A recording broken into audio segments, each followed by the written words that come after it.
Down the উইকেটে গিয়ে soft হ্যান্ডে push, ঠিক যেন ক্রিকেটের ব্যাকরণ মেনে খেলা এক নিখুঁত শট। স্টাইলিশ এই ব্যাটারকে নিশ্চয়ই চিনে থাকবেন। একসময় জাতীয় দলের নিয়মিত মুখ আফিফ হোসেন, তবে দীর্ঘদিন ধরেই আছেন জাতীয় দলের বাইরে। অবশেষে পাকিস্তানের বিপক্ষে ওয়ানডে সিরিজ দিয়েই প্রায় ১.৫ বছর পর আবারও জাতীয় দলে ফিরছেন তিনি। আগামী ১১ মার্চ মাঠে গড়াবে বাংলাদেশের বিপক্ষে পাকিস্তানের ওয়ানডে সিরিজ। আর তার আগে সোমবার মিরপুর শেরেবাংলা ক্রিকেট স্টেডিয়ামে অনুশীলন সেরে নিয়েছে দুই দল। আর সেখানেই বাঁহাতি এই ব্যাটারকে দেখা গেল বেশ আত্মবিশ্বাসী। পাকদের বিপক্ষে সিরিজ রাঙাতে যেন প্রস্তুত হচ্ছেন তিনি। লোয়ার মিডল অর্ডারের এই ব্যাটার জয়ের সঙ্গে স্ট্রাইক রোটেশনের অনুশীলন করছিলেন। আর সেখানেই তার খেলা এক শটে ব্যাটে বলে হলো না ঠিকঠাক টাইমিং।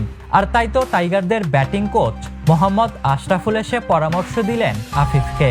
দীর্ঘ সময় পর দলে ফেরা এই ব্যাটারকে যেন বাড়তি নজরেই রেখেছেন টাইগার কোচ।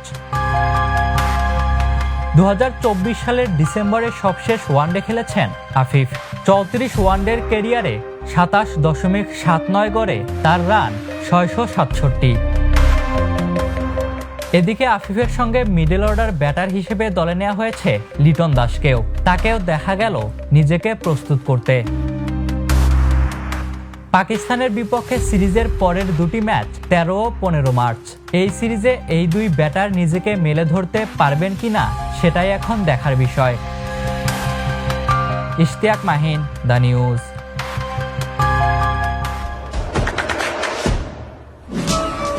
দেশে দেশে সবার সাথে দ্য নিউজ।